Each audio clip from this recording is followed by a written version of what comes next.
Y recibimos a África, América, Asia, Oceanía, a todos los que están esperando esta transmisión desde aquí. ¡Qué lindo! ¿Están listos? Digan conmigo, estoy listo. Bienvenido, buenos días, querida gente, buenas tardes, buenas noches. Le contamos al resto del mundo que aquí en California lo que nunca, acá llueven 2 veces al año si es que llueve. Y cuando anuncian lluvia, parece que está orinando un dinosaurio. Te ensucia todo, pero no es esa lluvia que limpia. Y de tanto en tanto hay una tormenta como hoy. Hoy está lloviendo mucho aquí en California, hace mucho frío, pero hay un grupo, gente fiel que está aquí porque queríamos compartir y recibir lo que Dios tiene para nosotros. Y los fieles del otro lado que nos miran desde todo el mundo, lugares donde es verano, donde hay primavera, donde hay lluvia también, donde hay nieve, independientemente de eso nos unimos y estamos listos para lo que Dios nos va a dar. ¿Estamos listos? Digan conmigo, estoy listo. Esto que te voy a mostrar ahora tiene que ver con Honduras. El querido país hondureño, el Progreso Lloro Honduras se llama la colonia Mangandi de Honduras, que yo no la conocía. Hay 200 alumnos y tenían una cancha de fútbol donde ellos querían jugar. Tenía 9 años de estar en mal estado. Nosotros no solemos hacer esto, porque yo sé que ahora van a venir pedidos, arreglen la cancha de acá, arreglen esto, de acá, cambien el técnico de la selección mexicana. No podemos hacer milagros. Pero van a pedir... No, esto es una excepción a la regla. Pero la carita de los nenes fue espectacular. Y estábamos en que lo mostramos o no, no porque sea menor el tema, sino porque teníamos ese temor de que la gente dijera, bueno, ya no manden comida o ya no manden recursos financieros, ¿por qué no arreglan esto? ¿Por qué no arreglan la cancha? Y de tanto en tanto lo hacemos y a veces no lo mostramos. De hecho, en 3 países, en una ayudamos a la reforma de un hospital, en otra ayudamos a un colegio a reformarlo completo y ellos saben, colocan la bandera de Rivers, son agradecidos. Pero a veces eso es abrir una caja de Pandora, porque empiezan a pedir. No está mal pedir, porque el que no pide, no encuentra, no halla. Pero nosotros queremos siempre conservar la visión, saber qué es lo que queremos hacer. Y dentro de todo esto, insistieron desde Honduras, nos encantaría, nos gustaría. Y la historia es más que conmovedora, y esto también es nuestra semilla, esto pasó en Honduras. Tras esto que te voy a mostrar, te voy a transmitir lo que creo Dios me dijo que te diga, mirá.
Mi nombre es Dilcia Lisset Flores Vanegas, soy docente del Centro de Educación Básica José Melesio Velázquez. Este año hemos sido bendecidos con un proyecto pro mejoramiento de la cancha de nuestra institución y con el pintado exterior de nuestro centro educativo.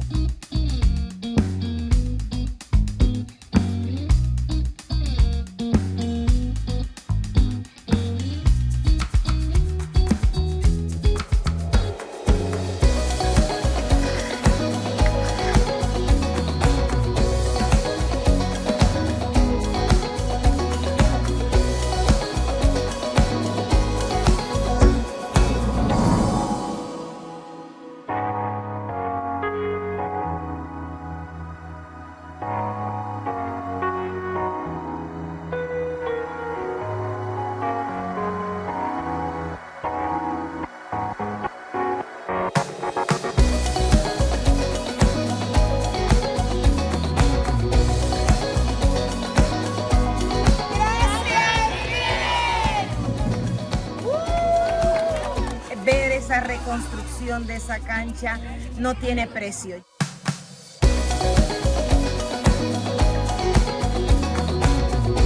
Este proyecto viene a beneficiar a 240 alumnos.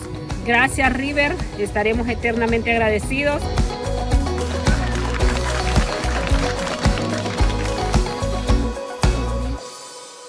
Esa es tu semilla también.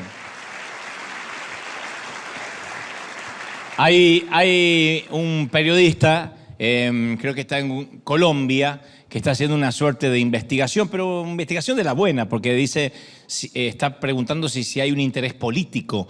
Y nuestra respuesta es, a menos que querramos poner un presidente en cada país, es imposible que tengamos una intención política o una intención que tenga que ver, o una agenda oculta, ¿no es cierto? Sino que lo que queremos es bendecir. Y hay gente de todo el mundo que me está mirando que dice, bueno, también tenemos un proyecto. Sí, necesitamos que el proyecto sea viable, que se pueda hacer rápido, relativamente rápido, porque a veces nos piden, queremos construir un barrio, no, tiene que ser algo que se pueda hacer práctico, pragmático, que se pueda palpar y que además pongan la tracción a sangre, que se pongan las camisetas y a trabajar, que eso no lo podemos hacer nosotros. Entonces ahí es cuando enviamos recursos. Así que a toda la gente de Honduras, el caluroso aplauso para ustedes, los bendecimos, gracias por estar ahí. Una bendición. Esto es River. ¿Acaso existe otra manera? Estamos en toda la región. A donde vayamos, a donde viajes, se va a ver a veces un camión de River, camisetas de River, banderas de River. Y creo que esa es la iglesia que Dios quiere, la iglesia que vio Ezequiel, que cuanto más se alejaba el río o cuando más se alejaban las aguas del altar y llegaban más lejos, más hondo era. Y había fruto y el fruto nunca escaseaba. Ese es el avivamiento, ese es el mover del Espíritu. No meter puertas para adentro al Señor, sino sacar las puertas para afuera. Y eso tiene que ver contigo. Gracias por eso. Me encantaría, no soy de pedir esto ni de molestarte, pero me encantaría que el que tengas a tu derecha y a tu izquierda le diga, cabezón, esto fue por ti también. Gracias, esto es por tu siembra. Para que se sienta culpable si nunca ofrendó. Si nunca dio, digo, ¿y para qué me agradecieron si yo nunca puse nada? No se me cae una moneda, pero de a poquito vamos rompiendo. Muy bien, ¿estamos listos, sí o no? La primera vez que escuché esta historia que te voy a contar ahora fue a través de un gran autor a quien admiro muchísimo y que nunca olvidé. Y al momento de titular este mensaje, pensé en buscar la manera en que tú tampoco te lo olvides nunca y que siempre relaciones este título con lo que Dios va a decirnos hoy. Que eso es lo maravilloso del mensaje, de la retórica, de un sermón, que uno dice, me acuerdo cuando el Señor nos habló de tal tema y me acuerdo el título, que es imposible olvidarlo. Entonces uno inmediatamente genera en el cerebro un sector cognitivo donde colocamos la extraña historia del paracaídas rosado, donde Dios me habló determinado tema. Y eso es lo que yo intentaba. Y esta es la escena de la historia. Tú y yo y otra media docena de amigos sobrevolamos el Pacífico en un pequeño avión privado. Vamos a Qatar a ver la gran final. No dije nada. Pues Marruecos, Francia, qué sé yo. De pronto el motor estalla en llamas y el piloto sale corriendo de la cabina y dice, nos vamos a estrellar, grita, nos vamos a estrellar, tenemos que saltar. No es una opción, ¿tenemos que saltar o nos estrellamos? Es bueno que el piloto sepa dónde están los paracaídas, cómo nos tenemos que colocar, porque nosotros no tenemos la menor idea y encima con los nervios menos. Así que los distribuye, somos pocos, nos da unas pocas indicaciones. Nos colocamos en la fila mientras que él abre la puerta. Hay que saltar. Y es entonces cuando el primer pasajero que está ahí para saltar se aproxima a la salida y grita por sobre el ruido del viento y dice, ¿podría pedir algo? Por supuesto, dice el piloto. ¿Qué necesita? ¿Me podrían dar un paracaídas rosado? Y el piloto incrédulo dice, pero no es suficiente. No es suficiente que tenga un paracaídas. Sí, pero siempre soñé con un día como este, dice el tipo, y siempre imaginé que iba a caer en un paracaídas rosado. Te dirán, ¿y por qué? Y porque hay gente loca, qué sé yo. Y mientras el tipo está diciendo semejante estupidez, Está interrumpiendo la salida del resto de nosotros, que queremos salvar nuestras vidas, que no nos importa el color del paracaídas. Entonces el piloto trata de razonar dentro de los pocos segundos que quedan para razonar en un infortunio como este. Le dice: caballero, usted no entiende lo que está pasando. Le estoy dando un paracaídas. Eso es más que suficiente. Y el tipo raro insiste, porque vieron que hay tipos raros distribuidos estratégicamente de manera que nos encontremos de 2 a 3 por día. El tipo raro dice: yo no pienso saltar si no es con un paracaídas rosado, porque se lo prometí a mi esposa y a mis hijos. Y en ese momento de semejante infortunio, de esa tragedia, un artículo para saltar es lo que el piloto está ofreciendo. Punto. Está colocando en nuestras manos una herramienta estratégica. Pero hay un tipo que no quiere saltar porque no cumple su caprichito de que él quiere verse en Instagram saltando con un paracaídas rosa o rosado. Era demasiado ridículo para ser cierto. Sí, tal vez lo sea, al menos en esta historia del pequeño avión que alguna vez leí.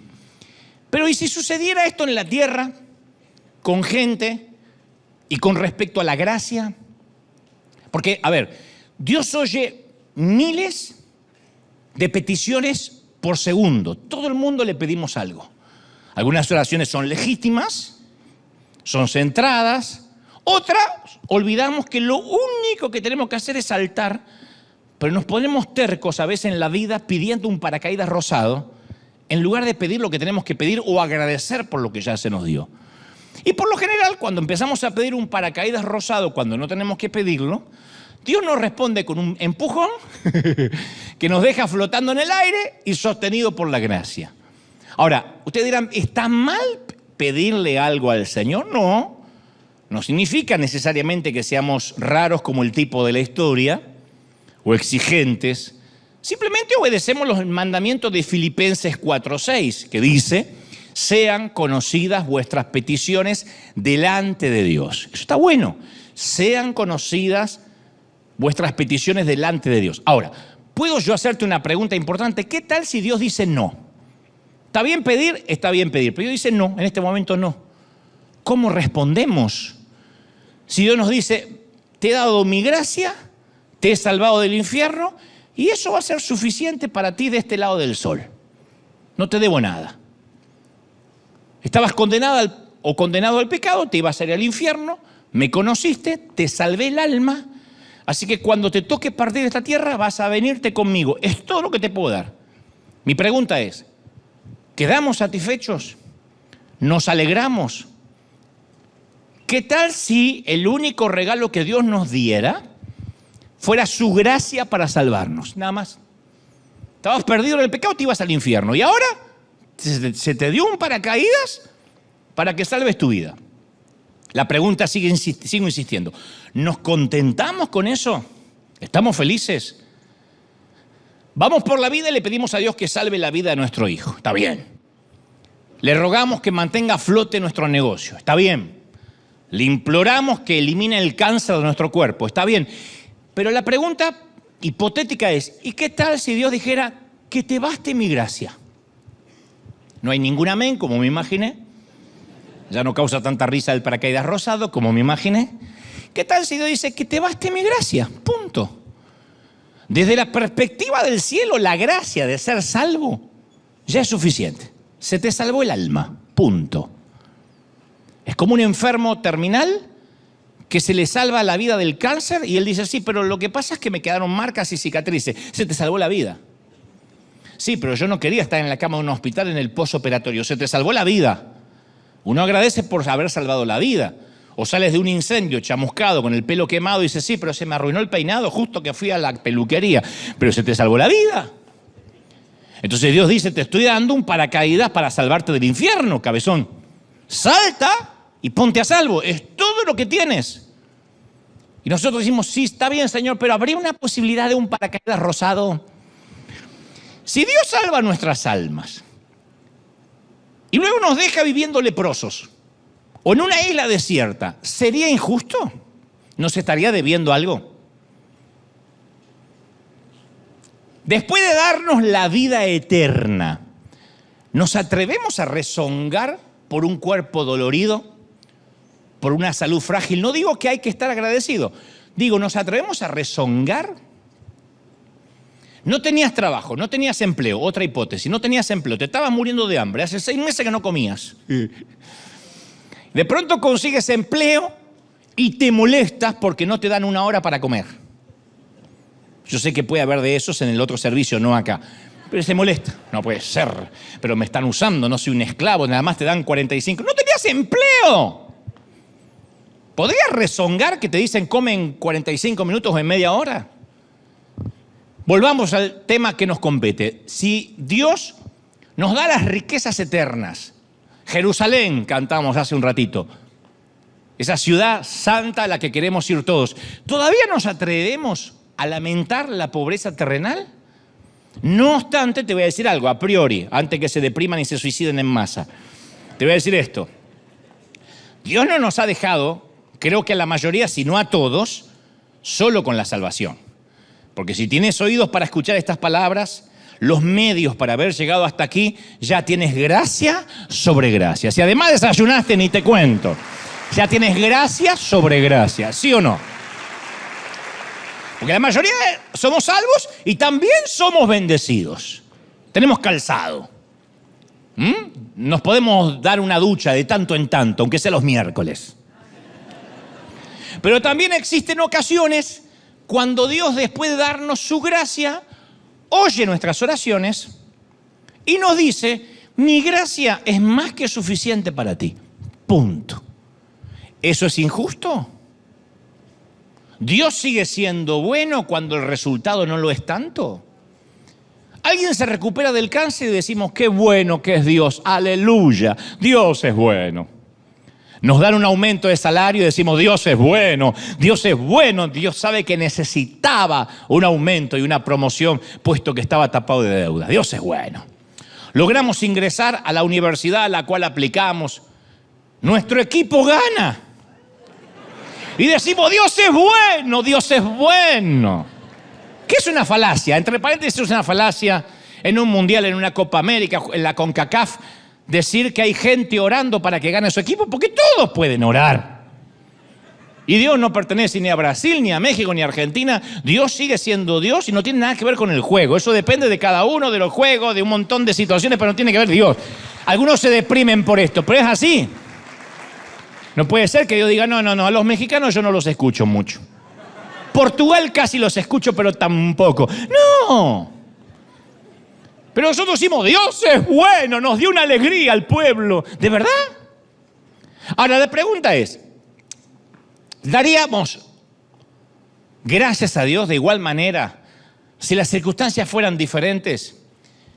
Dios es bueno en la maternidad y en el cementerio. Dios es bueno en la fila del supermercado, pero en la fila para conseguir empleo. Dios es bueno en los días de provisión y en los días de recesión. Porque José tuvo un sueño y dijo que veía 7 años de abundancia y 7 años de escasez, y que ambas eran permitidas por Dios, ambas estaban bajo el paraguas divino. La pregunta es, ¿Dios sigue siendo bueno aunque las circunstancias no lo sean?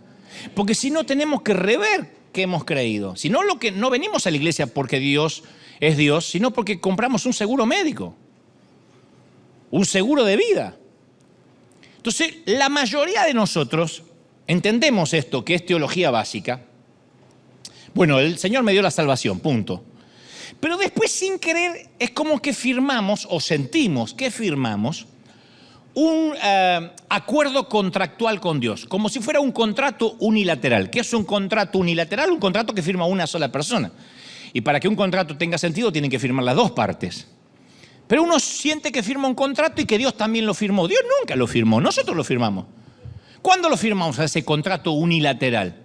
Cuando dijimos, Señor, yo prometo ir a la iglesia y servirte, pero si tú, Señor, a cambio, salvas mi matrimonio. Yo, Señor, prometo que si sanas a mi hijo, no dejaré un día de orar. Señor, cuida mi trabajo y yo te prometo que también voy a dar todo de mí para servirte. Y es un contrato que uno firma. ¿Dios puede salvar a nuestro hijo? Sí, o puede que no. Y no nos debe nada. Y entonces cuando Dios después no satisface nuestras expectativas, quedamos girando en un torbellino de preguntas. ¿Estará Dios enojado conmigo? ¿Se habrá esfumado? ¿Será que su poder es limitado? ¿Lo habrá superado el diablo? ¿Será que esta vez el Dios no tuvo fuerza? Y mi pregunta sigue siendo, ¿qué creemos de Dios cuando la vida no es tan buena como debería ser? ¿Por qué si el matrimonio fracasa, si el hijo se pone rebelde, si la suegra se queda en casa, enseguida dudamos si Dios sigue siendo bueno? Cuando Él prometió o dijo que la bondad de Él era igual a que no tengas nunca una tormenta en la vida o que las cosas siempre te vayan bien. El apóstol Pablo conocía la angustia de una oración que no es contestada. Pablo, el apóstol. Y en la segunda carta de Corintios, capítulo 12, versículo 7, él dice, y para que la grandeza de las revelaciones no me exaltase desmedidamente, me fue dado un aguijón en la carne, un mensajero de Satanás que me abofeté continuamente, ¡paf! Caminaba y ¡paf! Le daba una bofetada a Satanás. Para que no me enaltezca sobremanera, para que no me salga el argentino que tengo dentro. Respecto, por lo cual, he rogado 3 veces al Señor que lo quite de mí. 3 veces. Y el Señor me ha respondido, me ha dicho, bástate con mi gracia. Mi poder se va a perfeccionar en tu debilidad. Mientras sea débil, mi poder va a crecer, mientras seas débil. Entonces yo veo a un hombre que encabezando su lista de oración, había una petición no identificada por nosotros, que dominaba sus pensamientos. Y le asignó un código secreto a su ruego, una cosa entre él y Dios, una espina. Él no dice qué espina era, dice una espina clavada en el cuerpo. Dios sabía cuál era la espina, él sabía cuál era la espina. Nosotros que leemos las escrituras y las cartas de Pablo no sabemos cuál es la espina. Presumo que a veces el dolor es tan íntimo que no queremos dejar un documento escrito sobre papel de lo que estamos pasando. Muchos oramos así, Señor, tú sabes aquello, tú sabes aquello otro, que ni lo queremos ni decir porque hasta nos avergüenza delante de Dios. Dios ya sabe, ya se lo dijimos una vez. Esa es la manera de orar de Pablo. O quizá había hecho la oración tan a menudo que recurrió a un tipo de abreviatura y simplemente la llamó espina, de eso que siempre hablamos, Señor. Aquí estoy para hablarte otra vez de la espina, Padre. Abrevió la oración. O tal vez sería que al dejar el ruego de manera genérica, sin decirnos cuál era la espina, tal vez eso hace que la oración de Pablo también sea nuestra oración. ¿Acaso todos no tenemos un aguijón, una espina en la carne? No me miren con cara de Elías reencarnado. ¿Todos no tenemos un aguijón, una espina, algo que no se termina de resolver? ¿Tenemos debilidades que nos aguijonean? Mirá, menos me dicen amén. Palabras, pensamientos, codicia, mal carácter, rencor, chisme. Ahí hay unas risitas nerviosas porque se le vio la espina a alguien. Dicho esto, yo quiero contarte algunas cosas sobre la espina, sobre esa espina de Pablo. En primer lugar, recordemos que somos hijos de Dios. ¿Sí o no? Entonces algunos creen que si batallan con una espina, contra una espina, es porque Dios los abandonó como hijos. Yo pensé eso mucho tiempo. Si yo tengo una espina y estoy luchando con un aguijón hace años, tal vez no sea un hijo de Dios o no esté logrando lo que Dios quería que yo lograra. Porque a veces la lógica más o menos sigue esta línea. Soy cristiano, a ver, pero mis deseos y pensamientos son cualquier cosa menos cristianos. Hay gente que dice, ningún hijo de Dios tendría las luchas, debe tener las luchas que yo tengo. Para mí que soy huérfano. Capaz que Dios me amó alguna vez, pero un verdadero cristiano, a un verdadero cristiano no le pueden pasar las cosas que me pasan a mí. ¿Y ese quién es? Satanás, sembrando las semillas de vergüenza.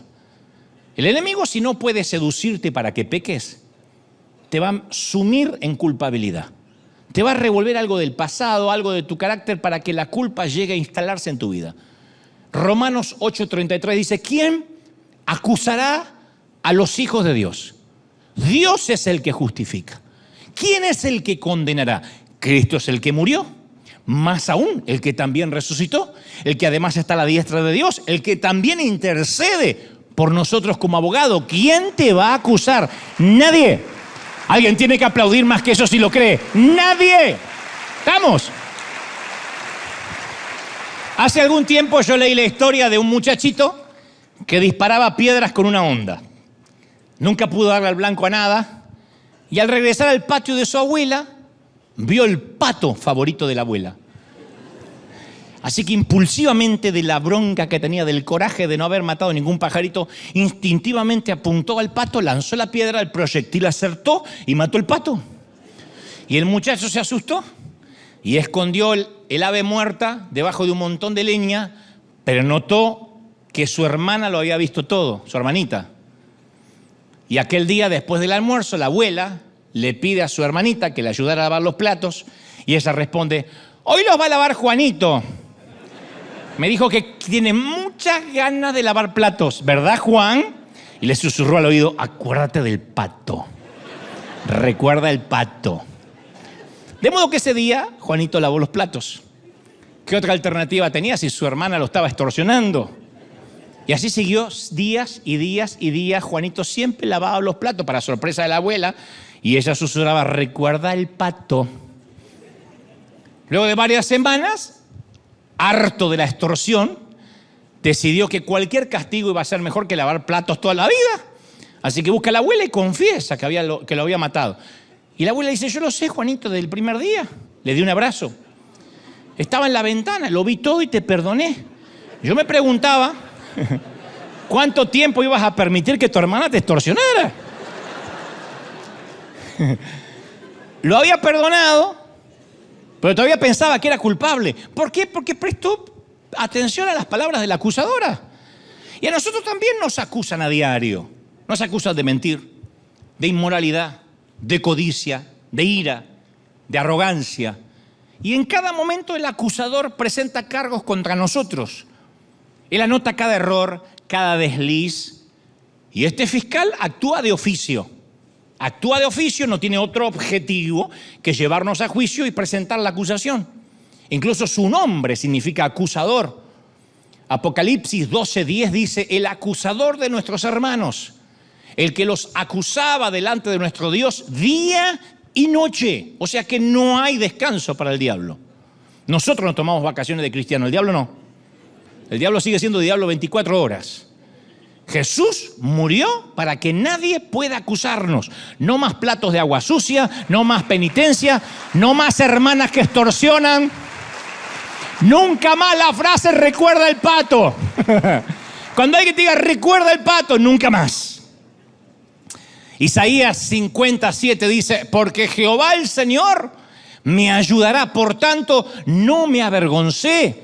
Por eso puse mi rostro como una piedra, como un pedernal, y sé que nunca seré avergonzado. Alguien tiene que recibir esta palabra y decir, yo no voy a ser avergonzado, nadie puede acusarme. ¿Lo crees, sí o no? Pero a veces vamos y decimos, Señor, yo no merezco tu perdón otra vez. Y yo pregunto, ¿y quién te dijo que te lo merecías la primera vez? Porque Él no fue a la cruz porque la primera vez sí te lo merecía. Tampoco te lo merecías. Además, el hecho, esto es maravilloso, te va a sanar.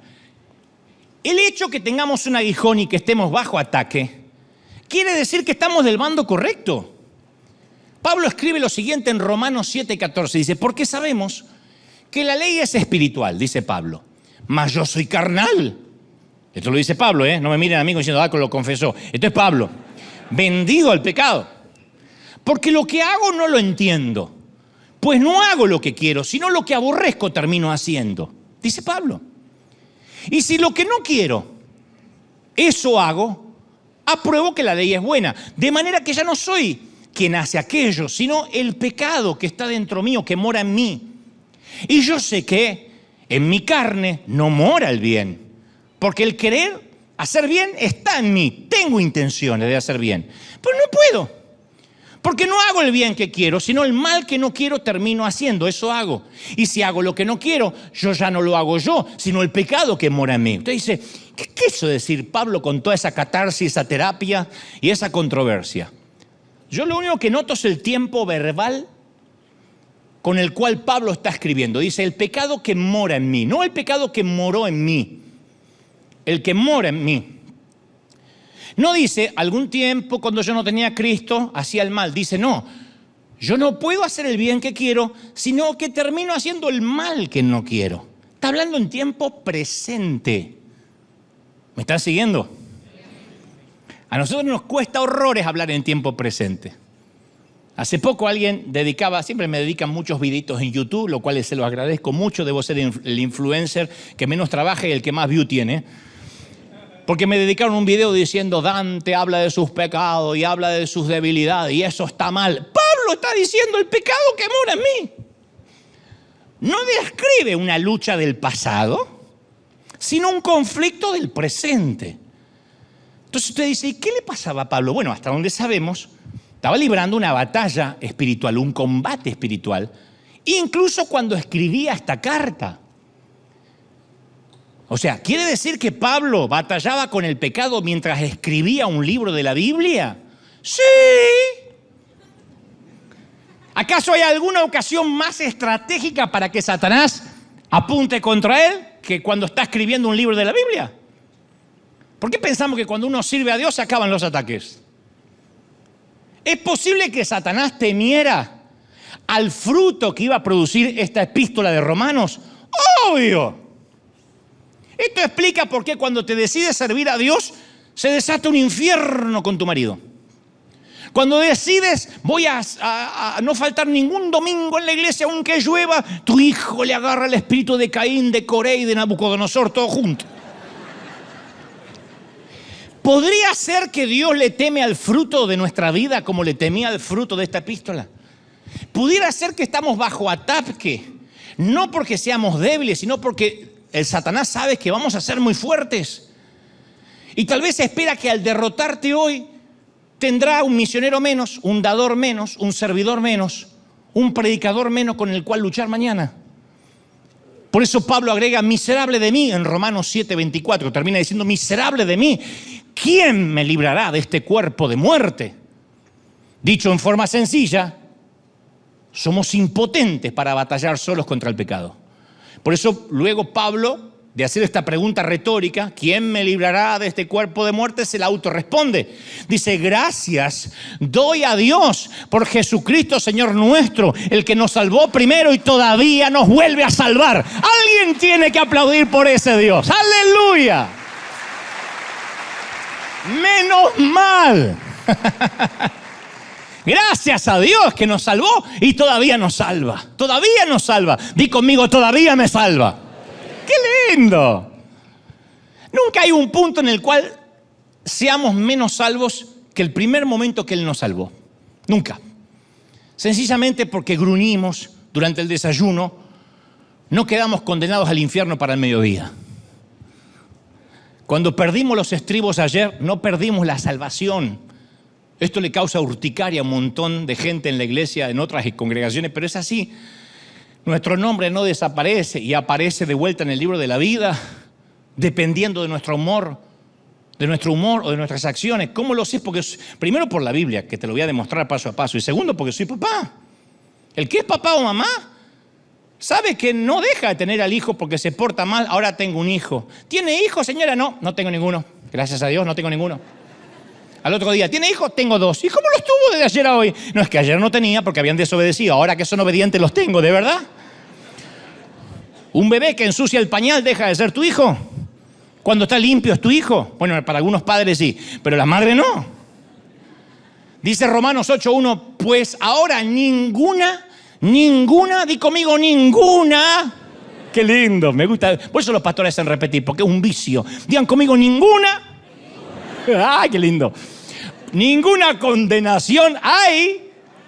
No, ya está. No se emocionen tanto. Es una palabra nomás, si no me voy a terminar como los demás. Ninguna condenación hay para los que están en Cristo Jesús, no hay. Somos salvos no por lo que hacemos, sino por lo que Cristo ya hizo. No por lo que haga, sino por lo que Cristo ya hizo. ¿Están recibiendo esta palabra? Bueno. Volviendo al tema de la espina. Vamos al tema de la espina. En algún momento en el sendero de la vida, sufrimos el aguijonazo de una persona, de un problema, de una situación. Y nuestro paso en la vida se nos convierte en cojera. Tal fue el caso de Pablo. Uno no recibe un aguijón a menos que se esté moviendo. El aguijón duele, una espina en el pie duele cuando uno se está moviendo. Si estás durmiendo, no te duele tanto. Y el aguijón solo se recibe cuando uno se está moviendo. Pablo nunca se detuvo. Tesalónica, Jerusalén, Atenas, Corinto. Si no predicaba, estaba en la cárcel debido a su predicación. Pero esta espina estorbaba su andar. El aguijón se ve que penetró en el suelo de su sandalia, llegó hasta lo más profundo del corazón y se convirtió en un asunto de oración constante. 3 veces, y no creo que hayan sido 3 oraciones rapiditas mientras que oraba por los alimentos. Habrá dedicado días, semanas enteras, no me levanto de mis rodillas hasta tanto Dios me conteste. 3 veces he rogado al Señor que lo quite de mí, escribió en 2 Corintios 12:8. 3 veces. Su petición fue clara y también fue clara la respuesta de Dios. Te basta con mi gracia. Punto. Ahora, la pregunta, ¿y qué era el aguijón de la carne? Nadie lo sabe con seguridad, a pesar de que los teólogos e historiadores lo han debatido por años. Pero estas ideas que te voy a compartir ahora son las siguientes candidatas. A ver con cuál nos identificamos. Number 1, número 1. Me puse bilingüe como Maldonado. Hasta ahí llegué, number 1 y number 2. Así puedo seguir hasta el 10. Número 1, tentación sexual. Pablo batallando contra la carne y quizá, después de todo, el tipo era soltero. No digo que el soltero necesariamente batalle más que el casado, pero el tipo era soltero.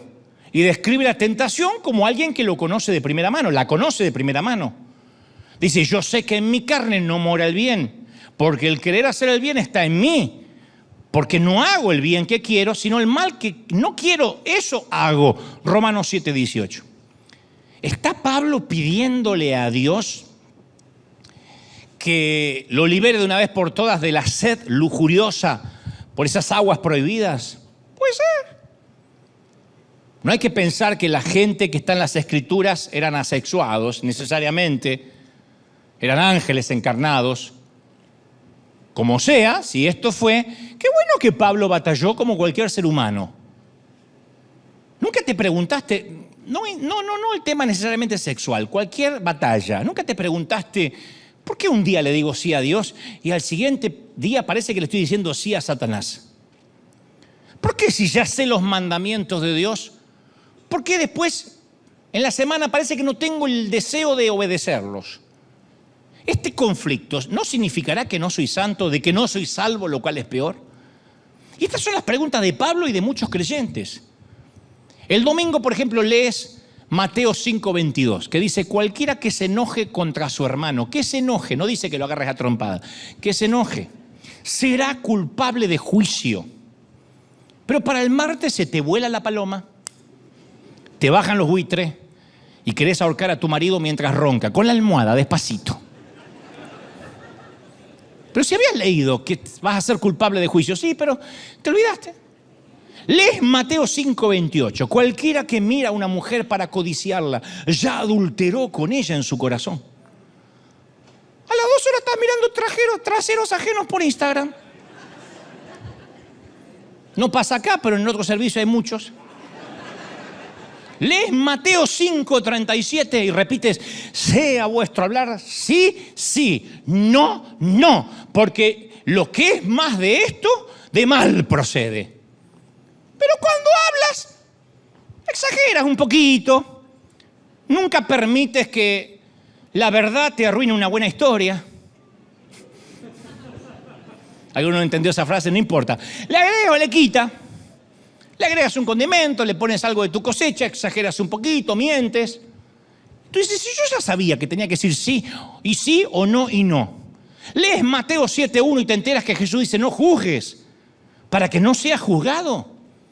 Pero no pasa una semana sin que sentencies a alguien y lo condenes por las redes. Y si no lo condenas por las redes porque eres de River y te da vergüenza que te vean, dice, ay, pero mira esto lo que predica, qué locura, mira la panza que tiene este. Mira. Y te pones a jugar. Bienvenida a la guerra del alma. Tu batalla es idéntica a la que libraba Pablo dentro de su corazón. Pablo quiere un paracaídas rosado.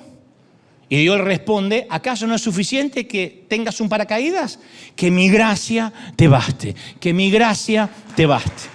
Todo lo que necesitas es mi gracia. ¿Sí o no? Number 2.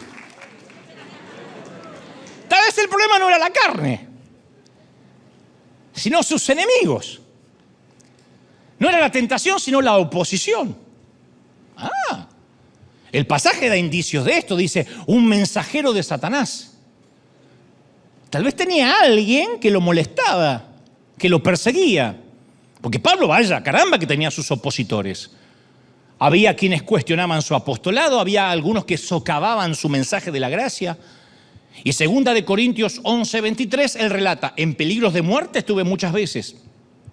De los judíos 5 veces he recibido 40 azotes menos 1. 40 azotes menos 1 obviamente es 39, dirán, ¿por qué no dice 39? Significa de que si estaba comprobado por el imperio romano que el azote número 40 te terminaba de matar. Hasta el azote 39 habría tendones, venas, arterias y te dejaba semimuerto. El latigazo número 40 era el tiro de gracia, entonces él decía 40 menos 1. 3 veces he sido azotado con varas, una vez apedreado. 3 veces he padecido naufragio, una noche y un día he estado como un náufrago en alta mar, en caminos muchas veces en peligros de ríos, peligros de ladrones, peligros de los de mi nación, peligros de los gentiles, de la ciudad, del desierto, en el mar, peligro de falsos hermanos. Entonces, uno lo ve así y uno lo puede culpar a Pablo de pedir un poco de alivio a Dios, porque el cuerpo puede soportar hasta cierto punto. Anímicamente soportamos hasta cierto punto, ¿o no? Uno se agota de vivir en la mira telescópica de Satanás. Señor, ¿qué tal si este año limitamos los ataques verbales y dejas que mis lesiones se curen un poco? ¿Está mal que ore así, Pablo? Señor, ¿podríamos espaciar un poco los azotes? ¿Podríamos tener 3 meses sin apedreamientos? De modo que no me caigan todos encima a la vez. Señor, tengo una luxación en el cuello que me despierta cada vez que giro la cabeza del último naufragio. ¿Podríamos esperar hasta que me reponga antes de dar con mis huesos en la cárcel otra vez? ¿Tú te acuerdas, Señor? ¿Tú te acuerdas la noche de la cárcel de Filipo? Bueno, mi espalda todavía no acaba de reponerse. Pablo quiere un paracaídas rosado y Dios le responde, ¿acaso no es suficiente con que tengas un paracaídas? Que mi gracia te baste. Hay gente que dice, pero es que yo ya no puedo más, se me juntó el divorcio, con que mi hijo se fue, con que la enfermedad, con que la quiebra y no puedo más. Dios sabe que no puedo más. Y Dios dice, que mi gracia te baste. No despierta amén, no te despierta un aplauso, pero te está diciendo lo que le dice a Pablo. Número 3. Hay de los que pensaban de que Pablo se merecía cada latigazo. Lo cual nos abre una tercera posibilidad. Algunos piensan que el aguijón de Pablo era su temperamento. Se ve que cuando estudiaba a los pies de Gamaliel se quedó dormido el día que trataron el tema del carácter. Porque antes de conocer la gracia, Pablo había matado cristianos. Pablo era un asesino serial. No se dedicaba a trabajar en la migra. Era un asesino serial. Porque cualquiera con un uniforme y una placa se hace el machito. Él mataba gente. Después que conoce la gracia, en sus escritos acribillaba a los creyentes. Y yo sé que acá la cosa se va a poner peleaguda, pero síganme. Si me atacan del otro lado, defiéndanmelos de casa. Algo curioso. Todos los legalistas que conocí reconocen que Pedro negó al Señor, que David era un adúltero, que Jonás desobedeció. Pero cuando hablan de Pablo creen que están hablando de Jesús. No sé por qué. Le reconocen los errores a todo. Y bueno, Moisés era hombre. Y Abraham hay que entender que era hombre. Y bueno, Jonás también. Y Gedeón. ¿Y Pablo? Como si Pablo fue un ángel del cielo. No. Por eso muchos legalistas se identifican más con Pablo que con Jesús. Muchos se identifican más con Juan el Bautista que con Jesús. Muchos dicen, yo no tomo ni siquiera una copita de vino como Juan el Bautista. Bueno, Jesús transformó el agua en vino. Pero muchos se identifican con el que más se reflejan. Y Pablo, yo lo leo, lo he leído toda mi vida, era un tipo de mecha muy corta. Ejemplo, alguno se va a identificar. En Gálatas 2:11 escribe, porque cuando Pedro vino de Antioquía, le resistí cara a cara porque era de condenar. Le resistió cara a cara, yo me lo imagino. Cara a cara se le puso. Y estaba así como el arquero de Holanda con el argentino ahí. Cara a cara.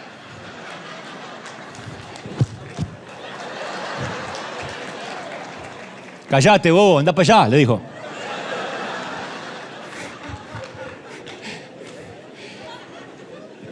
El tipo era diplomacia cero. Menos tacto que un manco. Según Pablo, o estabas con Dios o estabas con el diablo. Y si alguien en él creía que se movía de bando, lo exponía públicamente.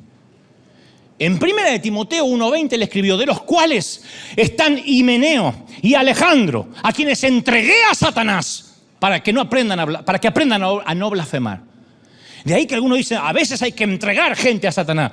Pablo lo entregó a Satanás, no Jesús. Pero es como que lo hubiese dicho Jesús. A mí me entregaron a Satanás más veces que un paquete de FedEx.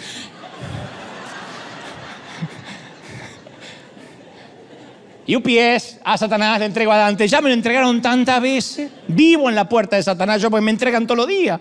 Pero porque se agarran de Pablo. Todo el mundo que caía al alcance de la lengua o de la pluma de Pablo se podía dar por liquidado. Yo no estoy poniendo en duda la canonización de las epístolas paulinas. Las epístolas paulinas están aquí porque son canónicas, porque fueron inspiradas por Dios. Yo no las estoy poniendo en duda. Los salmos fueron inspirados por Dios. En el medio David adultera y se acuesta con una mujer que no es la de él. Entonces, ¿esto significa que los salmos no son canónicos? No, son canónicos, pero en la Biblia no solo habla Dios, en la Biblia también habla el diablo. Puedo ver lo que él le dice en la tentación del desierto a Jesús. En la Biblia Judas entrega y traiciona a Jesús. Entonces no podemos tomar cada palabra literal. Yo veo que con lo que Pablo escribe es doctrinal, es escritural, pero es inherente a su carácter. En cada escrito él deja ver su temperamento explosivo. Está bien, porque no se puede fundamentar la doctrina de la Iglesia de Cristo si no tiene carácter. Pero es como una palabra predicada detrás de un púlpito. La palabra es verdadera, pero es imposible separarla de la personalidad de cada predicador. Que el tipo grite durante todo el sermón no significa que Dios te está gritando. El predicador grita. La palabra es la palabra. Y el tipo en vez de hablar grita. Porque cree que son todos sordos. O porque toda la vida quiso ser político y no lo dejaron. No sé. O porque no lo dejan hablar en casa y se aprovecha a gritar en público. Que el tipo llore mientras predique o esté enojado durante todo el sermón, no significa que Dios está llorando y que Dios también está enojado. Así que, vuelvo a Pablo, es posible que su espina sea el temperamento. Pablo quiere un paracaídas rosado, le dice, Señor, cámbiame el carácter, porque a veces me bajo de la cruz y lo quiero ahorcar a Pedro. Y el Señor dice, ¿acaso no es suficiente que tengas un paracaídas? Que mi gracia te baste. Número 4. ¿Me están siguiendo, sí o no? Se puede argumentar que la espina no fue ni la tentación, ni la oposición, ni las habilidades para las relaciones públicas. Quizás fue su cuerpo. Recuerden al final de una de las cartas que dice, mirad en Gálatas 6:11, miren con cuán grandes letras os escribo de mi propia mano. Se ve que escribía con grandes letras, no era una metáfora, una licencia poética. Tal vez sus ojos eran débiles. A lo mejor nunca se recuperó de aquel camino a Damasco. Dios captó su atención con una luz tan brillante que Pablo quedó ciego por 3 días. Y capaz que nunca se recuperó por completo. A los Gálatas les dijo en un momento en Gálatas 4:15 les dijo, si hubieses podido, os habéis sacado vuestros propios ojos para dármelos. Yo sé que me aman tanto que me hubiesen dado sus propios ojos. ¿Por qué diría eso? Porque tal vez tenía un problema de vista. En la profesión de Pablo, la limitada agudeza visual podía ser un riesgo ocupacional, porque es difícil viajar si no se ve el sendero. No se puede viajar de noche, no se pueden escribir epístolas, cuando no se puede leer la página más con una vela en una cárcel. Vista débil, mayor esfuerzo de los ojos, dolores de cabeza constante, cefaleas, jaquecas, largas noches sin dormir, pidiendo alivio. Tal vez Pablo dice, Señor, lo único que te pido, 3 veces te lo pedí, ¿hay posibilidad de volver a ver? Es difícil además causar una buena impresión en la multitud si tus ojos están mirando un árbol y crees que estás hablando con una persona. Pablo, ¿qué quiere? Un paracaídas rosado. ¿Y Dios qué le dice? ¿Acaso no te basta que al menos tengas un paracaídas? Que mi gracia te baste. No obstante, esto trae a coalición una posibilidad final. Number 5. Ya estoy para ir a la Casa Blanca. Damos por sentado que Pablo era un gran orador. No sé de dónde damos por sentado eso. Los que lo oyeron podrían discrepar. Porque él oyó que decían en Corinto que predicaba la palabra menospreciable, 2 de Corintios 10:10, y nunca discutió al respecto. Dijo en 1 de Corintios 2:3, estuve entre vosotros con mucha debilidad, prediqué con temor y temblor, y ni mi palabra ni mi predicación fue con palabras persuasivas de humana sabiduría, como diciendo, no la tengo. No tengo ni retórica ni tengo humana sabiduría, sino con demostración de espíritu y de poder. Nosotros nos quedamos con la segunda parte. Sí, tenía espíritu y poder, pero nos olvidamos todo lo que dijo. Dijo, prediqué con temor, con temblor. Te voy a traducir. Estaba tan asustado que tartamudeaba. Sé que me olvidé lo que decía. Y el hecho que ustedes oyeran algo fue porque Dios habló a través mío. Así que Pablo está diciendo, yo no tengo el talento que quisiera tener. Él quería un paracaídas rosado y Dios le dice, ¿acaso no es suficiente que tengas un paracaídas? Que mi gracia te baste. Ahora vamos a resumir todo lo que le dije del perfil de Pablo. Yo no sé cómo te imaginabas a Pablo, pero capaz que la imagen te cambió un poquito. Tentado con frecuencia, azotado regularmente, terco, cabezón, como todo hispano, carácter putrefacto, vista pobre, lengua mordaz. Este es el apóstol Pablo. Pudiera ser que nunca se casó porque nadie lo aguantaba. Me van a matar los religiosos. Pero sí. No, es que tenía el don de continencia. No, nadie lo contenía a él. Nadie lo aguantaba el tipo. No era raro que algunos cuestionaban si era apóstol. Y no es raro que haya orado. ¿Son inapropiadas algunas de sus peticiones? ¿No hubiera sido mejor un apóstol sin tentación? Un Pablo sin enemigos, con un carácter calmo, buenos ojos, lengua desenvuelta. A lo mejor no, porque si Dios le hubiese quitado la tentación, jamás Pablo habría abrazado la gracia de Dios. Solo el hambriento valora la buena comida. Ni nuestros hijos valoran a veces una buena comida porque la tienen por sentado. Solo el hambriento la valora. El que cree que no se le perdonó mucho, no perdona a nadie. Lo dijo el Señor. A esta mujer mucho se le perdonó y mucho perdona. El título que Pablo puso en la puerta de su oficina no fue apóstol. Era el indicado para hacerse llamar apóstol. Pastor, apóstol. El título que él se puso, Pablo, el principal de los pecadores. Y cuando le decían apóstol, decía, yo no soy digno de ser llamado apóstol. Soy contemporáneo de Jesús. Cuando éramos niños, capaz que me crucé con Jesús en el templo. Pude haber sido uno de sus discípulos, sin embargo, perseguía a los creyentes. No me llamen apóstol, que me avergüenza. No soy digno de estar en esa lista. Ese era Pablo. Hoy se matan por ser apóstoles. Pablo, que lo era, no quería hacerlo. Él dice, yo soy el principal de los pecadores. No era falsa modestia. Ninguna pluma articuló la gracia como la de Pablo. Eso quizás sea porque ninguna otra persona apreció la gracia tanto como él. Él mataba a los creyentes. A ver si nos entendemos. No era que era un borrachito, que tenía problemas matrimoniales y llegó a Cristo. Mataba a los creyentes. No sabemos cuántos mató. Él era el provocador de un genocidio. Era una suerte de Hitler. ¿Cómo no va a abrazar la gracia? Y si Dios no hubiese aplacado a Pablo a latigazos, quizás nunca hubiese conocido el amor.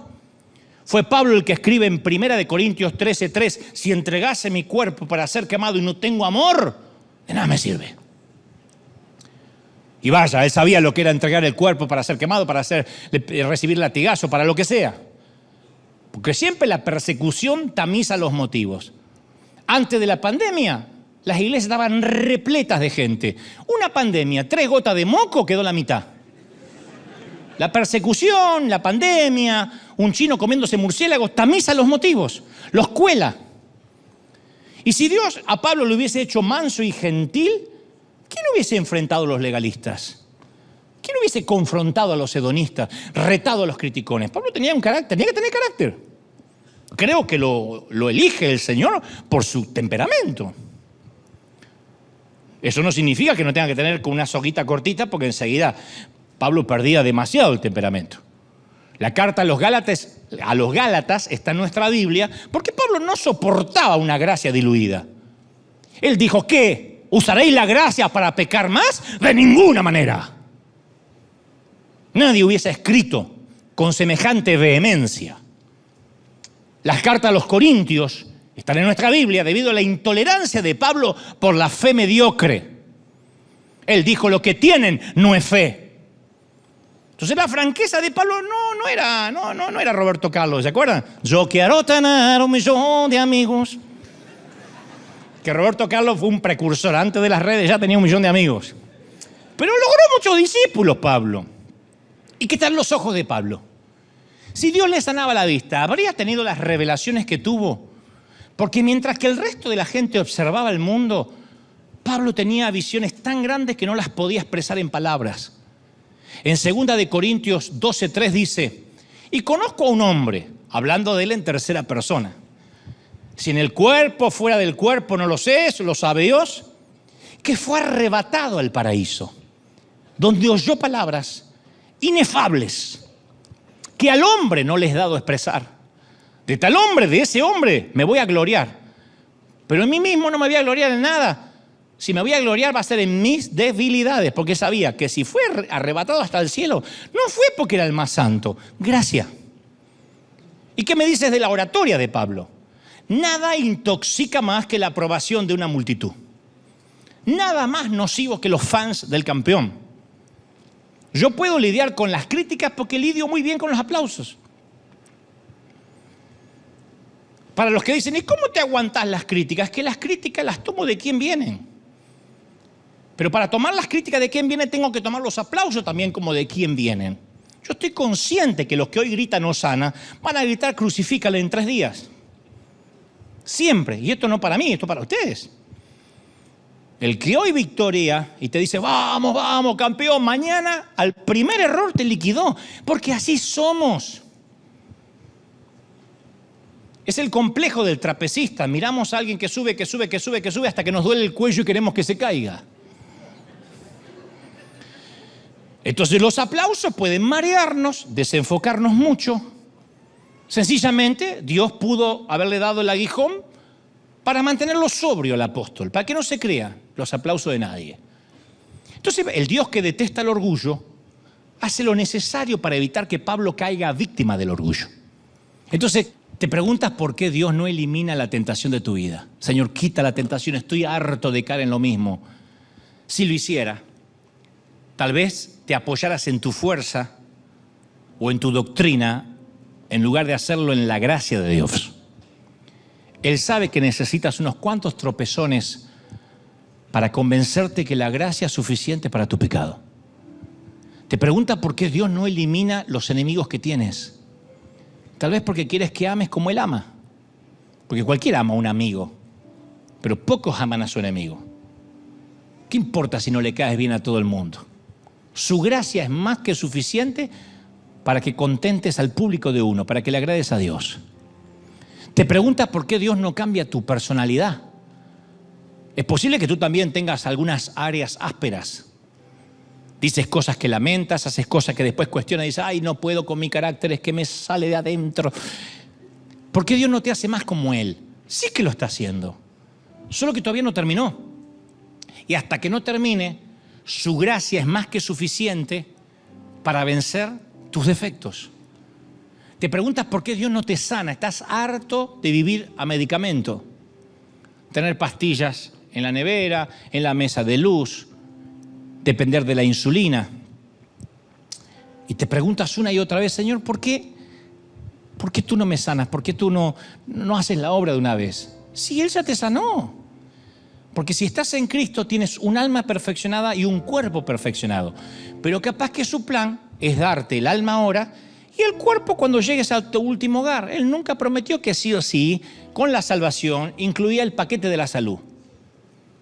Y tal vez escojas sanar partes de tu cuerpo hasta que llegues al cielo y otras partes no. Dios sabe y conoce lo que nosotros no conocemos. Yo he visto mucha gente sanarse en una cruzada de milagro y nunca jamás volver a pisar una iglesia. Entonces Dios está más interesado en nuestro alma que en sacarnos de una silla de ruedas. Es duro, pero siempre fue así. Dios no está tan interesado en cuándo lleguemos a la tierra prometida, sino en cómo lleguemos hasta ahí. Dios no le importa qué logremos, sino en quién nos estamos convirtiendo. Y si para convertirnos en una persona mejor de lo que somos, tiene que valerse de alguna espina, se va a valer. Pero si no lo hace, si no te sana, si esa persona difícil no se va de tu empleo, si esos hijos con los que lidias no cambian rápido el carácter, ¿todavía tienes razón para agradecer? Si Dios te diera, pregunto lo que dije al principio, nada más que la vida eterna, ¿pedirías más que eso? No, su gracia es suficiente para que seamos agradecidos. Mi papá era un borracho y mi mamá estaba enferma de cáncer. Dios sanó a mi mamá del cáncer, me la regaló 40 años y a mi papá le quitó la borrachera. Pero si hubiese muerto de cirrosis mi papá y mi mamá de cáncer, pero la salvación hubiese llegado a los Goebbels, ¿yo sería menos agradecido? No. Claro, hubiese sido un niño más triste todavía. ¿Te preguntas por qué Dios no te da cierta habilidad? Dice, ay, si tan solo fuera cantante, ¿por qué Dios no me dio esa voz? Ay, ¿por qué no me hizo futbolista, escritor, misionero? Pero ahí estás, sordo para las notas, desafinando como gallina torturada, capaz que lentos de pies. No te desesperes. La gracia de Dios es suficiente para concluir lo que empezó. Y hasta que no termine, permítele a Pablo que te recuerde que el poder está en el mensaje y no en el mensajero. El poder está en el mensaje, en la palabra y no en el cartero.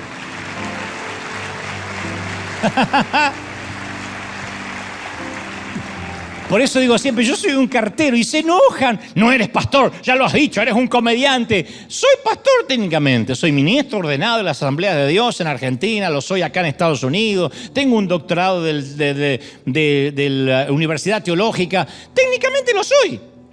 Pero yo siento que si Pablo dice, yo no me llamen apóstol, soy el principal de los pecadores, ¿cómo yo voy a decir, sí, tengo un doctorado? Y menos. A mí también me tocó la gracia. Su gracia es suficiente para hablar con claridad, aun cuando nosotros no podemos hacerlo. Y a veces, nunca te olvides esto, Dios prefiere una cojera ocasional antes que un pavoneo continuo. Yo desconfío de los que nos cojean. Desconfío de los que ocultan sus cicatrices. Muéstrame a alguien que se considera un superhéroe y que siempre se muestra como santo y yo te mostraré un hipócrita que está harto de fingir. Desconfío de los que no tienen cicatrices. Y cuando tenemos adversidad a veces nos apresuramos a pensar que es algo que Dios nos está haciendo, que algo hicimos mal. Señor, ¿por qué me sucede a mí esto? ¿Por qué a mí? ¿Por qué a mí? Pablo nunca lo vio de esa forma. Dijo, para evitar que me volviera un presumido, para evitar que me volviera un petulante, un canalla, y que estas revelaciones sublimes no me hicieran volar más alto de lo que debo, una espina me fue clavada en el cuerpo. Entendió el propósito. Pablo tenía la fe para entender que esa irritación era un regalo. Lo consideró un obsequio. Él sabía que nada destruye tan rápido la efectividad de una persona como el orgullo. Por eso la espina la tomó como un regalo de Dios. Él vio que era algo que Dios estaba haciendo por él, más que algo que Dios le estaba haciendo a él. Él no dijo, Dios me está haciendo esto a mí. Él dijo, lo estás haciendo por mí, porque me amas. No te voy a soltar la mano, Pablo. Bástate con un paracaídas. No te voy a perder. No te voy a perder. ¿Sabes la cantidad? El Señor hace muchos años me dijo, nunca tendrás más dinero del que necesites. Vas a administrar millones para mi reino, pero nunca tendrás dinero personal. ¿Y es verdad? Nunca pude tener en la cuenta dinero ahorrado, nunca.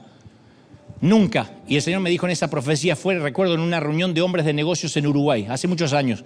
Me dijo, no creerás la cantidad de siervos míos a los que he perdido por darles abundancia. Entonces, tal vez Dios conoce que yo, con dinero en el banco, capaz que dejo de orar, capaz que dejo de depender de Dios. Capaz que lo único que me hace doblar las rodillas todos los días y todas las semanas es saber que dependo otra vez de Él. Capaz que cuando tenga ahorro digo, ¿para qué voy a orar si ya puedo hacer lo que quiera? Tengo ahorros. ¿Qué sé yo? Yo no sé cuál es el Dante potencial con abundancia. Pero sé que quizá Dios, que me conoce, dice, le doy un poquito de más y lo pierdo. Dios no le dio a Pablo lo que pidió, pero el apóstol recibió un regalo mejor a largo plazo. Te basta con mi gracia, pues mi poder se va a perfeccionar en tu debilidad. Dice Pablo, por tanto, gustosamente voy a hacer alarde de mis debilidades. ¿A dónde encontrás hoy un predicador que hace alarde de las debilidades? Queridos hermanos, ¿cuántos chismearon esta semana? Yo chismeé. ¿Cuántos chismearon de envidia? Yo tuve una envidia. Él dijo, haré alarde de mis debilidades para que permanezca en mí el poder de Cristo. Fíjate, ahí está el secreto para que el poder no se vaya. ¿Querés el poder de Dios? Hace alarde de las debilidades. ¿Qué tal? ¿Qué tal, pastor? No, pecador. Ay, ¿qué tal, hermano? Usted se le ve la santidad en maquillaje. Debajo de esto no sabe lo que hay. Alarde. Cuando él dice, yo haré alarde de mis debilidades, no suena como un tipo que se resignó a sufrir. Lo veo como un tipo gozándose en las debilidades, porque dice, la gracia es mayor por eso. Y si la gracia fue suficiente para un hombre que dejó familia, hogar, amigos, para abrir iglesia en lugares hostiles, que naufragó, que estuvo en prisión, que fue apedreado, que fue hasta dado por muerto, yo tengo confianza de que su gracia va a ser abundante para mí, para ti, para cualquier cosa que tengamos que enfrentar. Y si exige una espina para que nos haga comprender algunas cosas, es porque nos amas mucho como para sacarla. Dios dice, te saco la espina y te voy a perder. La espina va a estar ahí. Agradece por la espina. Dios tiene el derecho a decirnos que no. Y tenemos razón para decirle gracias. ¿Lo crees, sí o no? Así que para terminar, la próxima vez que el fiscal acusador te señale tu aguijón y te diga, recuerda el pato, míralo a los ojos y dile, y tú recuerda la cruz, cabezón. Porque en la cruz fuiste vencido y no tienes autoridad para decirme nada. Y acto seguido, agradece por el paracaídas que se te entregó, sea del color que sea que te haya tocado en la vida. Porque Dios ahora mismo te está respondiendo con un empujón, esos que te dejan flotando en el aire, sostenido por la gracia, y mientras te empuja te dice, te estoy dando lo que necesitas, un paracaídas para salvarte del infierno. Así que, cabezón, salta, ponte a salvo y agradece. ¡Vamos, celebra al Rey de Reyes! ¡Aleluya! Ahora sí, dale un aplauso grande por ese paracaídas que va a hacernos saltar y nos va a sostener en la gracia. Alguien tiene que aplaudir más que eso. Vamos. Celebra al Rey de Reyes. ¡Aleluya! Más. Si crees que Dios habló, si dices, Señor, qué palabra ha tocado mi corazón, ha tocado mi vida, bendito eres. Esta va a ser una de las oraciones más difíciles que jamás te han pedido que hagas en conjunto. Nos vamos a despedir, ya nos vamos. Antes, aquí y en casa, yo quiero que agradezcamos, pero de verdad, por las espinas. Tú conoces la espina, es algo tan íntimo que no puedes decir qué es. Solamente 10 espinas y el Señor sabe. Agradece por esa espina, sea que sea una minusvalía en el cuerpo, mental, problemas económicos crónicos que nunca terminan, deudas que no puedes salir. No te digo confórmate. Lo que te estoy diciendo, ¿y qué tal si agradecemos? ¿Qué tal si en lugar de pensar que estamos batallando contra Satanás, este mensajero de Satanás viene a causa de que Dios lo permite porque te ama demasiado como para quitarte la espina y perderte. Entonces dile, Señor, sea lo que sea, aunque no entiendo, te voy a dar gracias. Y aunque esto no cambie hasta que me toque partir, voy a darte gracias. Dale gracias a Dios. No vas a escuchar esto en ninguna otra congregación, pero me baso en lo que el apóstol dijo. Dale gracias a Dios por la diabetes. Dale gracias a Dios por depender de la insulina. Dale gracias a Dios por depender de un bastón, por depender de la renta de quien te deja vivir de prestado. Dale gracias a Dios por una familia difícil. Gracias a Dios por un carácter que no te ha podido todavía el Señor domar hace años. Y cuando crees que está bien, explotas al tercer o cuarto día. Dile, Señor, gracias, porque de alguna forma, si todavía no me terminaste de cambiar, es porque me amas y porque eres mi padre y decides no soltarme. Vamos, levanta las manos y agradece a Dios por la espina. Señor, las espinas de este año, del 2022. Agradece a Dios por las espinas, por los momentos duros. Porque si no hubieses estado triste, no habrías buscado al Señor como lo buscaste. Porque si el Señor no hubiese permitido ese camino de espinas, tú no hubieses ayunado, no hubieses llorado, no lo hubieses buscado por las madrugadas. Y tú dices, Dios es un Dios castigador. No, pero es un Dios que te ama lo suficiente como para traerte a su presencia, porque sabe que su presencia te va a llenar.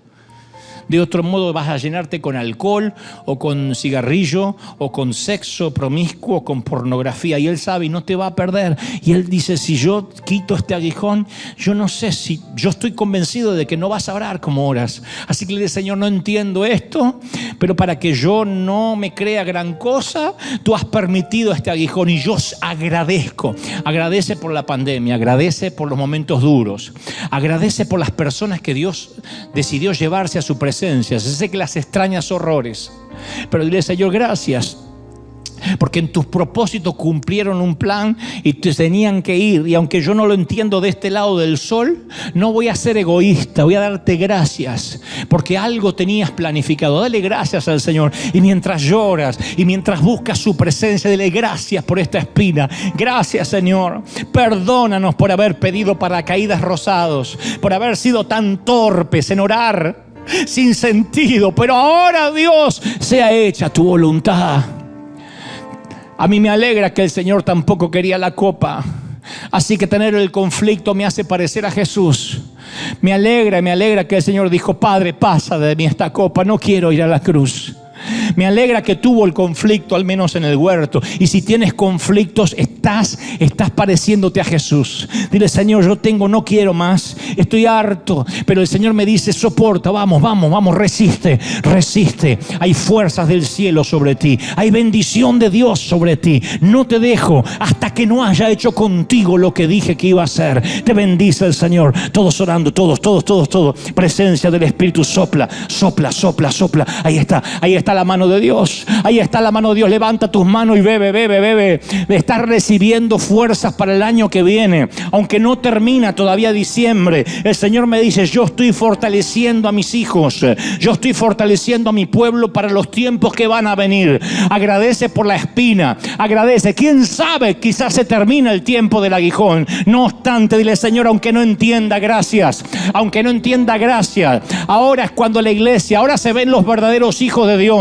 Gracias, Señor, a pesar del hospital, a pesar de la grama del cementerio. Gracias a pesar del panteón, a pesar de los cuidados intensivos, a pesar de la minusvalía, a pesar de las enfermedades, de las crisis, de los divorcios, de los accidentes. Gracias, Señor. Tú sigues siendo bueno. Tú sigues estando en el trono. Nadie se ha movido de ahí. Hurra, bacana. Todos. Levanta las manos y bebe. Dile, Señor, gracias.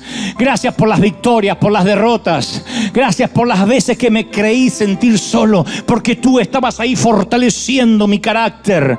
Tú estabas allí sosteniéndome aunque yo no te veía. Gracias por mi niñez, porque esa niñez hizo el adulto que yo soy. Gracias, Dios, por la escasez de estudios, porque eso hizo que saliera adelante a pulmón. Tú me has bendecido. Tu gracia me ha traído hasta aquí. Vamos, levanta las manos, iglesia. Levanta las manos en tu casa si puedes. ves. Y dile gracias, Señor, por lo que no veo, por lo que no sé, por lo que no entiendo, por lo que no encuentro explicación de este lado de la eternidad. Pero esa gratitud, dice el Señor, esa gratitud va a abrir los cielos, te va a bendecir, esa gratitud te va a tocar. Dile gracias al Señor.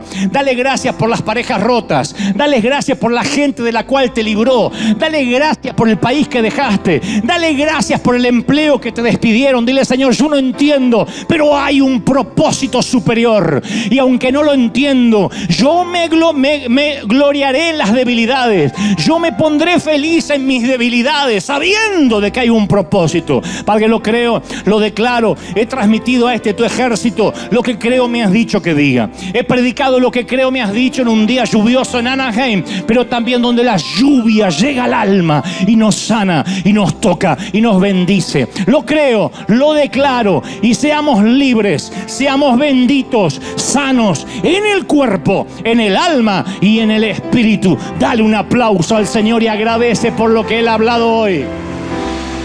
¡Aleluya! ¡Vamos, celebra al Rey! ¿Cuántos recibieron bendición? Díganme amén. Dale un aplauso grande, grande, grande al Rey de Reyes. Te amamos, Señor. No se mojen mucho aquí. Que Dios te bendiga hasta el domingo que viene. Chau, chau, chau, chau, chau, chau. Hasta el domingo que viene, gente. Bendecidos.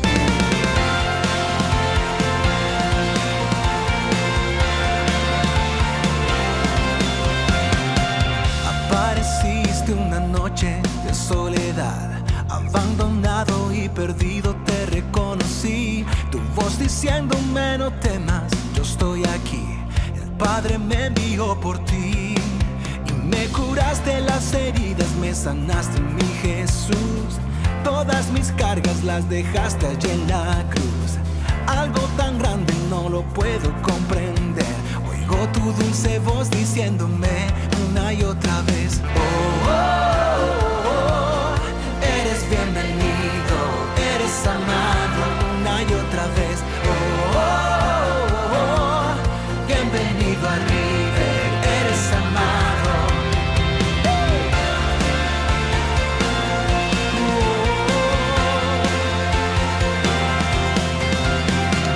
Apareciste en una noche de soledad, abandonado y perdido te reconocí. Tu voz diciéndome no temas, yo estoy aquí.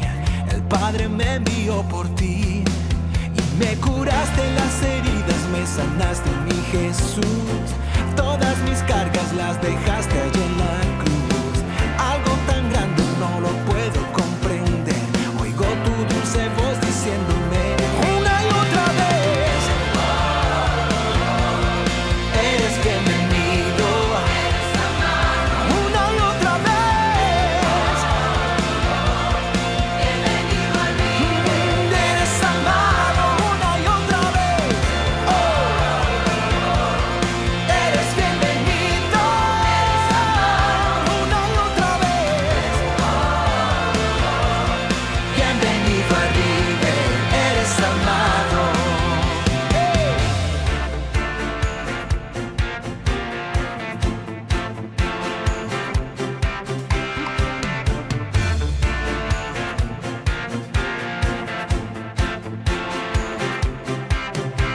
Vamos a adorar.